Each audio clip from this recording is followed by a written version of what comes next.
देखिए, आपने अरुणिमा सिन्हा का नाम तो सुना ही होगा। इनकी एक ट्रेन हादसे के दौरान एक पैर कट गया था। इसके बावजूद भी उन्होंने क्या ठाना? उन्होंने ये सोचा कि मैं माउंट एवरेस्ट इन्होंने एक पैर कटने के बावजूद भी माउंट एवरेस्ट जैसी चीज पर चढ़ने के बारे में सोचा, और सोचा ही नहीं, इन्होंने करके भी दिखाया। अरुणिमा सिन्हा आज पूरी दुनिया में चर्चित हैं।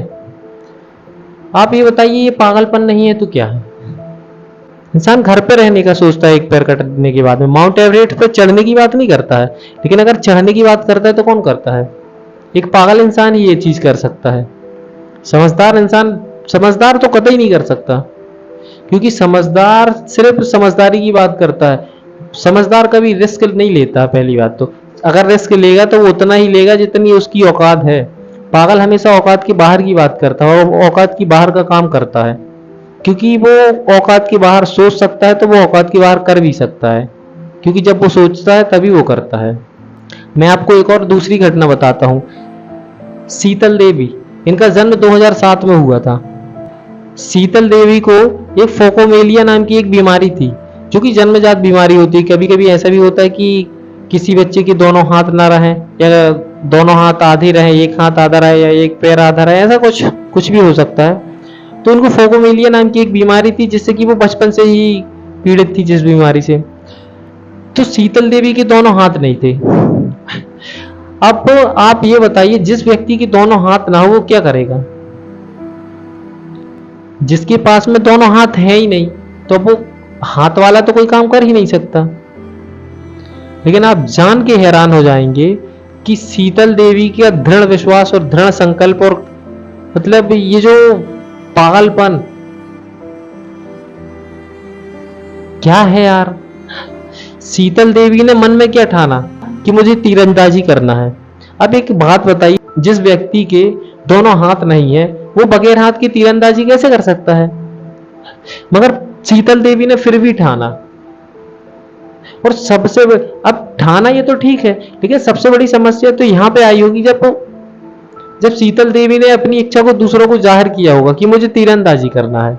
अब इंसान क्या सोचेगा? इंसान तो यही बोलेगा ना कि तेरे हाथ नहीं है, तू कैसे तीरंदाजी करेगी?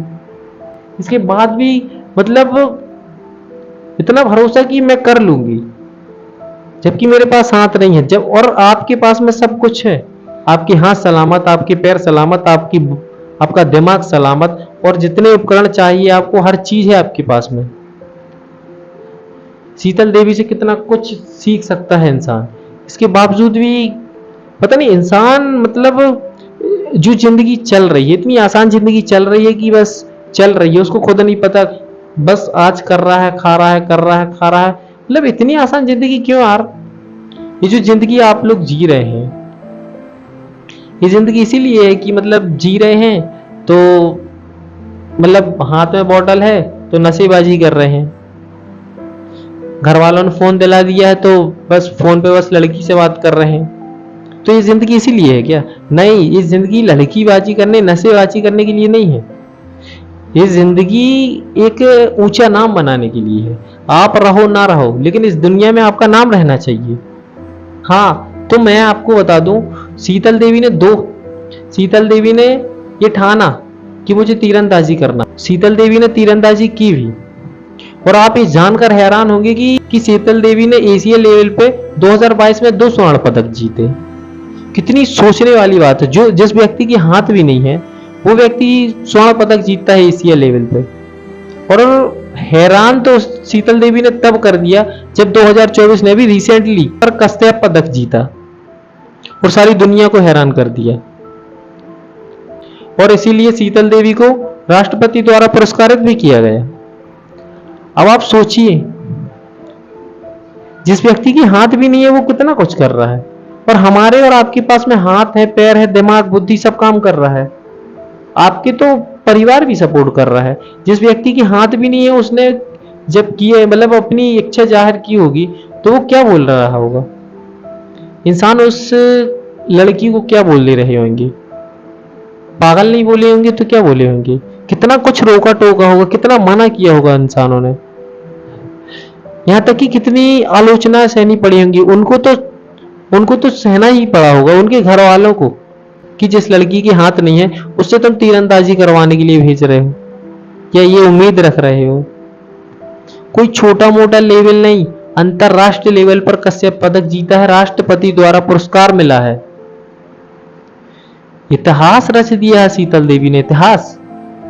अगर ये चीजें देख के अगर आपके रोंगटे खड़े नहीं होते, अगर आपके अंदर आग नहीं लगती है कि उनके पास में दोनों हाथ नहीं है, इसके बावजूद भी कितना कुछ कर दिया, तो कितनी मेहनत की होगी। और अगर आपके पास में सब कुछ है, इसके बावजूद भी अगर आप नहीं कर पा रहे हो, तो सोचिए यार, इतनी आसान जिंदगी जितनी जी रहे हो, कि इतनी ही आसान जिंदगी जीने के लिए पैदा हुए हो क्या? नहीं यार, नहीं। ये जिंदगी नहीं है। अगर इस दुनिया में आए हो तुम, और अगर तुमने इस दुनिया में कुछ कमा के नहीं गए, कुछ नाम लेके नहीं गए, देखो जिंदगी चाहे गुमनाम हो, लेकिन मौत मशहूर होना चाहिए। इसलिए आपने क्या जिया है क्या नहीं जिया ये नहीं पता, लेकिन जब आप मरो तो सिर्फ आप हंसो, बाकी पूरी दुनिया रोना चाहिए। और मैं ये बात उन लोगों के लिए नहीं बता रहा हूं जिनके इतने छोटे छोटे सपने हैं। छोटी छोटी सपने वालों से मैं कोई बात नहीं कर रहा हूं, मैं उन लोग से बात कर रहा हूं जो करोड़ों नहीं अरबों के बारे में सोचते हैं। और अगर करोड़ों के बारे में सोचते हैं तो 1 करोड़ के बारे में नहीं, कई करोड़ के बारे में सोचते हैं। छोटी सोच रखने वालों से मैं बात ही नहीं कर रहा हूं। 1 करोड़ 2 करोड़ रुपए कोई भी कमा लेता है आजकल। पैसा कमाने के लिए बहुत सारे आइडियाज हैं, वो मैं आपको किसी भी वीडियो में बता दूंगा, लेकिन आपके अंदर आग होना बहुत जरूरी है। और आग तो है, लेकिन राख के नीचे आग है। उस आग को तो हवा मैं दूंगा, उस छोटी सी आग को, उस छोटी सी चिंगारी को ज्वाला मैं बना दूंगा।